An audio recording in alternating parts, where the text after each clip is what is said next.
अमर जब गुफा से बाहर आया तो हिरन वहीं खड़ा था। जैसे ही अमर के हाथ में चमकती सूर्यमणि दिखी, एक चमत्कार हुआ। हिरन के चारों ओर तेज सुनहरी रोशनी फैली। उसका शरीर धीरे धीरे बदलने लगा और देखते देखते वो हिरन एक सुंदर युवा राजकुमार में बदल गया।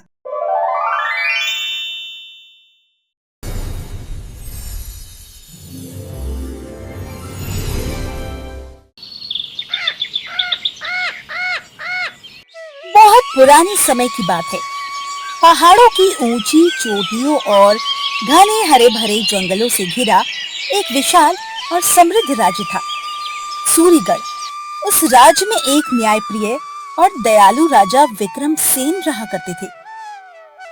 उनके राज्य में न कोई भूखा सोता था, न कोई अन्याय से पीड़ित था। दूर दूर तक उनकी कीर्ति फैली हुई थी। प्रजा उन्हें पिता समान मानती थी। लेकिन महल के पीछे एक रहस्यमय जंगल था, नीलवन। लोग कहते थे उस जंगल में जादुई शक्तियां निवास करती है। महाराज विक्रम सेन के 3 पुत्र थे। बड़ा राजकुमार वीरभद्र, बलशाली और साहसी लेकिन अहंकार से भरा हुआ। मंझला राजकुमार चंद्रसेन, चतुर और बुद्धिमान लेकिन लालच उसकी सबसे बड़ी कमजोरी थी। और सबसे छोटा राजकुमार अमर, सरल, दयालु और सच्चाई का पुजारी। वो हमेशा दूसरों की मदद करता और किसी को कष्ट में नहीं देख सकता था। एक दिन सुबह सुबह महल में हड़कंप मच गया। राजा के खजाने की रखवाली कर रहे सैनिक घबराए हुए दरबार में आए। महाराज, महाराज, बड़ी विपत्ति आ गई है। खजाने से सूर्यमणि गायब हो गई है। पूरे दरबार में सन्नाटा छा गया। सूर्यमणि कोई साधारण रत्न नहीं था। पीढ़ियों से चली आ रही उस मणि में पूरे राज्य की रक्षा करने की दैवीय शक्ति थी। जब तक वो खजाने में रहती, राज्य पर कोई विपत्ति नहीं आ सकती थी। न सूखा, न अकाल, न युद्ध। यह कैसे हुआ? कहाँ गई वह मणि? महाराज, रात को किसी ने खजाने में प्रवेश किया। पहरेदार बेहोश पाए गए हैं। लगता है यह किसी जादुई शक्ति का काम है। राजा का मन भारी हो गया। उन्होंने तुरंत दरबार बुलाया और एक ऐतिहासिक घोषणा की। सुनो सभी दरबारियों, जो भी सूर्यमणि को ढूंढकर वापस लाएगा, चाहे वह मेरा पुत्र हो या सामान्य प्रजाजन, मैं उसे अपना उत्तराधिकारी बनाऊंगा और यह राज्य उसे सौंप दूंगा। सुनते ही तीनों राजकुमारों के मन में उत्साह की लहर दौड़ गई। सबसे पहले बड़े राजकुमार वीरभद्र ने अपने पिता से आज्ञा मांगी। पिताजी, मैं जाऊंगा। मेरी तलवार और मेरा बल इस काम के लिए काफी है। मैं वह रत्न जरूर लेकर आऊंगा। जाओ पुत्र, लेकिन सावधान रहना। सबसे तेज घोड़े पर सवार होकर तलवार कमर में बांधकर नीलवन की ओर निकल पड़ा। जंगल में प्रवेश करते ही एक अद्भुत दृश्य सामने आया। एक विशाल पेड़ के नीचे एक बूढ़ा साधु ध्यान में बैठा था। उसके बाल सफेद थे, माथे पर चंदन का टीका था और उसके चारों ओर एक अजीब सी शांति फैली हुई थी। जैसे ही वीरभद्र पास से गुजरने लगा, साधु ने आंखें खोली। रुको राजकुमार, मैं जानता हूँ तुम किस लिए आए हो। मुझे भोजन की आवश्यकता है। थोड़ी सी सहायता करो और मैं तुम्हें सही मार्ग बता दूंगा। हाँ, मुझे किसी बूढ़े साधु की मदद नहीं चाहिए। मैं राजकुमार हूँ। अपनी ताकत से सब कुछ पा सकता हूँ। अहंकार बड़े बड़े पर्वतों को भी तोड़ देता है राजकुमार। लेकिन वीरभद्र ने उनकी बात अनसुनी कर दी और आगे बढ़ गया। कुछ दूर जाने पर जंगल के बीच एक भव्य महल दिखाई दिया। उसकी दीवारें सोने जैसी चमक रही थी। अंदर से मधुर संगीत की आवाजें आ रही थी। सुंदर नर्तकी नाच रही थी। स्वादिष्ट भोजन की खुशबू हवा में तैर रही थी। अरे, यह तो स्वर्ग जैसा है। थोड़ी देर रुकता हूँ, फिर आगे बढ़ूंगा। लेकिन थोड़ी देर कभी खत्म नहीं हुई। वो महल जादुई था। जो भी वहाँ जाता वो अपना उद्देश्य भूल जाता। वीरभद्र भी उसी माया में फंस गया। कई दिन बीत गए। जहाँ वीरभद्र वापस नहीं लौटा तो मंझले राजकुमार चंद्रसेन ने राजा से अनुमति मांगी। पिताजी, भैया शायद किसी मुसीबत में फंस गए हैं। मैं जाऊंगा, उन्हें भी ढूंढूंगा और रत्न भी वापस लाऊंगा। मुझे जाने की आज्ञा दीजिए। ठीक है, लेकिन सोच समझकर काम करना। चंद्रसेन चतुर था। उसने सोचा था वो हर जगह से लाभ उठाएगा। चंद्रसेन जंगल की ओर निकल गया। थोड़ी देर बाद वो भी उसी साधु के पास पहुंचा। रुको राजकुमार, मैं जानता हूँ तुम किस लिए आए हो। मुझे भोजन की आवश्यकता है। थोड़ी सी सहायता करो और मैं तुम्हें सही मार्ग बता दूंगा। अगर यह बूढ़ा सच में रास्ता जानता है तो इसकी मदद करना फायदेमंद हो सकता है, लेकिन नहीं, समय बर्बाद होगा। मैं खुद ढूंढ लूंगा। माफ करना बाबा, मुझे जल्दी है। साधु की बातों को नजरअंदाज करके वो भी आगे बढ़ गया। थोड़ी दूर आगे बढ़ने पर वो भी उसी चमकते महल तक पहुंचा। उसकी लालची नजरें सोने चांदी से भरे उस महल को देखकर चौंधिया गई। वाह, यहाँ तो अकूत संपत्ति है। पहले यह सब देख लेता हूँ। महल के अंदर जाते ही वो भी उसी माया जाल में खो गया। बहुत समय बीत गया था और दोनों राजकुमार की कोई खबर न थी। अब महल में बस एक ही उम्मीद बची थी, सबसे छोटा राजकुमार अमर। एक दिन वो अपने पिता के पास गया। पिताजी, मुझे भी एक मौका दीजिए। मैं भाइयों को भी ढूंढूंगा और सूर्यमणि को भी वापस लाऊंगा। कृपया मुझे जाने की आज्ञा दीजिए। पुत्र, तुम अभी छोटे हो। वह जंगल बहुत खतरनाक है और तुम्हारे दोनों भाई वापस नहीं आए। मुझे उनकी चिंता हो रही है। पिताजी, मैं जानता हूँ कि मैं उनसे कमजोर हूँ। ना मुझ में भैया जैसा बल है, ना चंद्र भैया जैसी चतुराई, लेकिन फिर भी मैं जाना चाहता हूँ। कृपया मुझे जाने दीजिए। राजा की आंखें भर आई। जाओ पुत्र, ईश्वर तुम्हारी रक्षा करे। अमर ने कोई घोड़ा नहीं लिया, कोई तलवार नहीं बांधी, बस साधारण कपड़े पहने, थोड़ा भोजन झोले में रखा और पैदल ही नीलवन की ओर चल पड़ा। जंगल में प्रवेश करते ही उसे भी वही बूढ़ा साधु मिला। प्रणाम बाबा, आप यहाँ अकेले बैठे हैं। क्या आपको किसी चीज की आवश्यकता है? राजकुमार, मुझे भूख लगी है।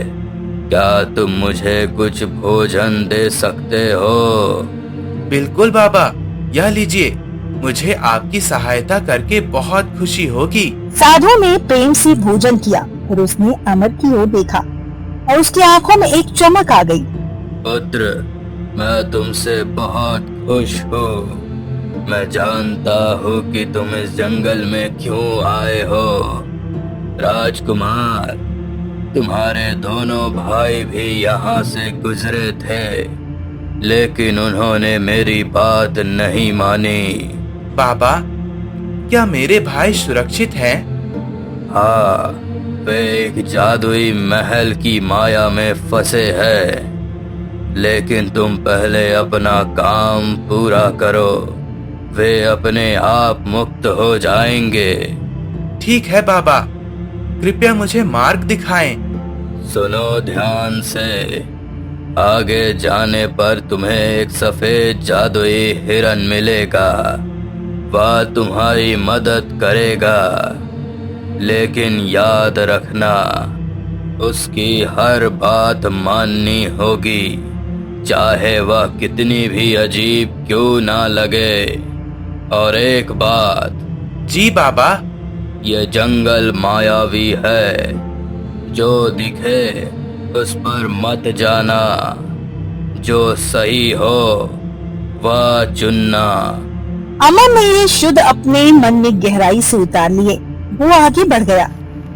जैसे जैसे राजकुमार आगे बढ़ रहा था, जंगल और घना होता जा रहा था। पेड़ों की शाखाएं आपस में इस तरह उलझी हुई थी कि सूरज की रोशनी भी मुश्किल से जमीन तक पहुंच पाती थी। चारों तरफ पक्षियों की मधुर आवाजें थी। तभी अचानक सामने एक अद्भुत दृश्य प्रकट हुआ। एक सफेद हिरन जिसका रोम रोम चांदनी की तरह चमक रहा था। उसके सिंग सोने की तरह दमक रहे थे और उसकी आंखें नीलमणि जैसी गहरी और शांत थी। जैसे ही अमर उसके पास पहुंचा, हिरन ने अपना सिर उठाया और मानवीय आवाज में बोला, राजकुमार अमर, मैं तुम्हारी प्रतीक्षा कर रहा था। अमर चौंका जरूर, लेकिन उसने खुद को संभाल लिया। आप कौन हो और हिरन होकर भी आप इंसानों के जैसे कैसे बोल रहे हो?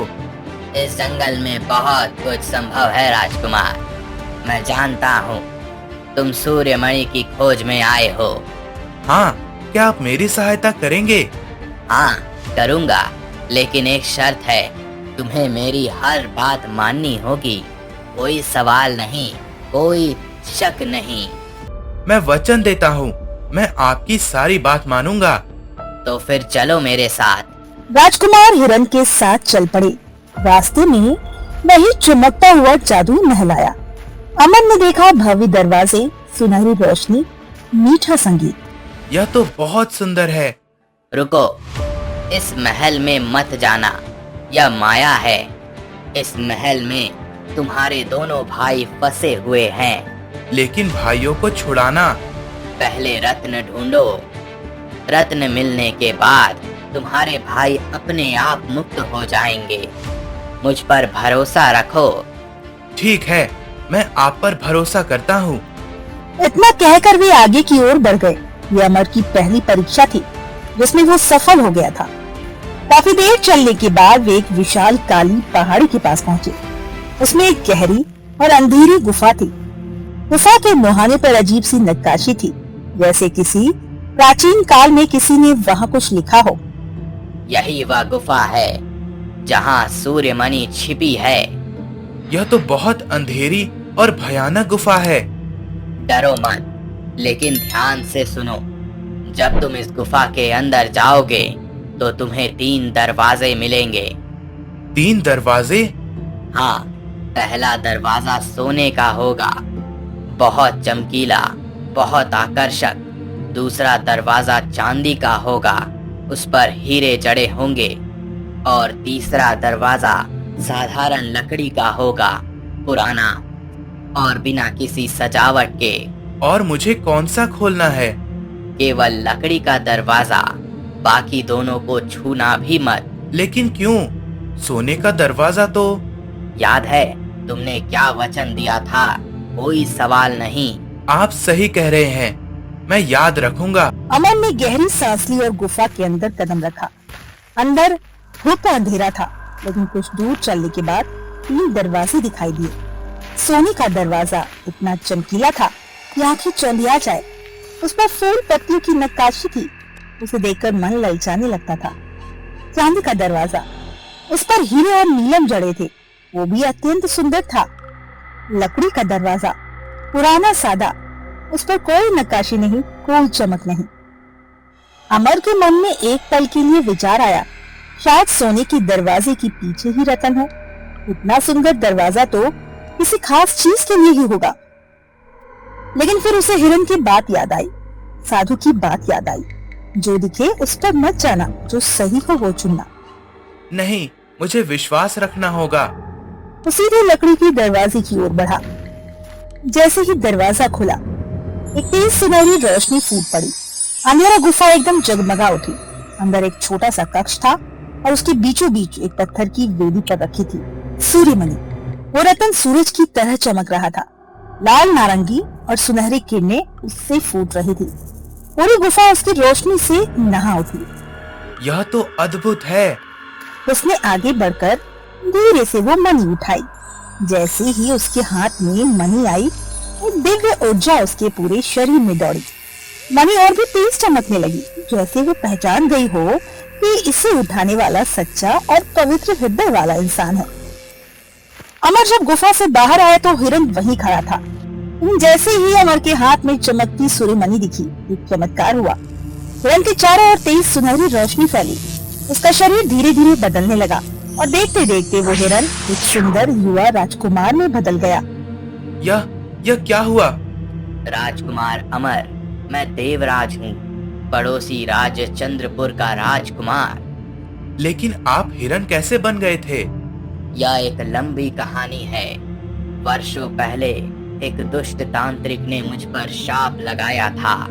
उसने कहा था, जब तक कोई सच्चे दिल वाला इंसान इस गुफा से वह मणि नहीं निकालेगा, तब तक तू हिरन बना रहेगा। और वह तांत्रिक कौन था? उसने ऐसा क्यों किया? वह हमारे राज की शक्ति से जलता था।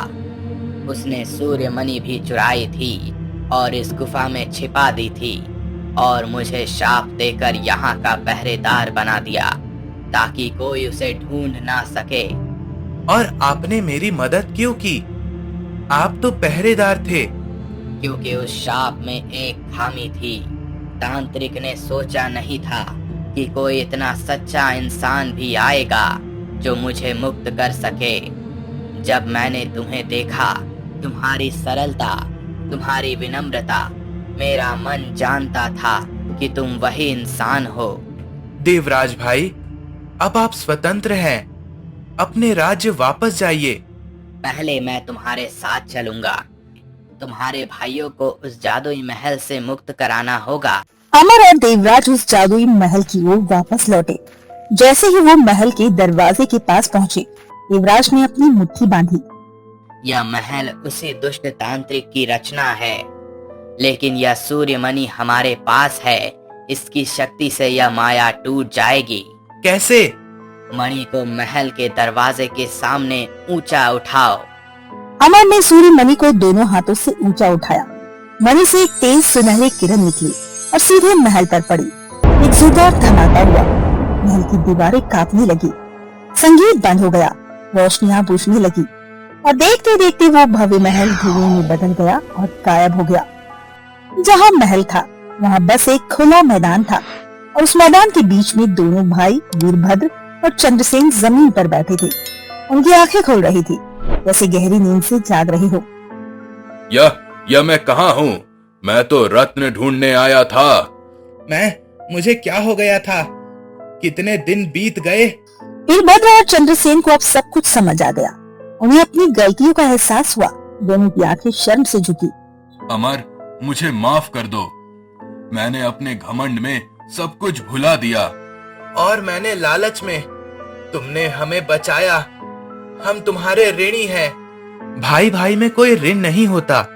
चलिए, पिताजी चिंतित होंगे। चारों अमर, वीरभद्र, चंद्रसेन और देवराज सूर्यगढ़ के राजमहल की ओर चल पड़े।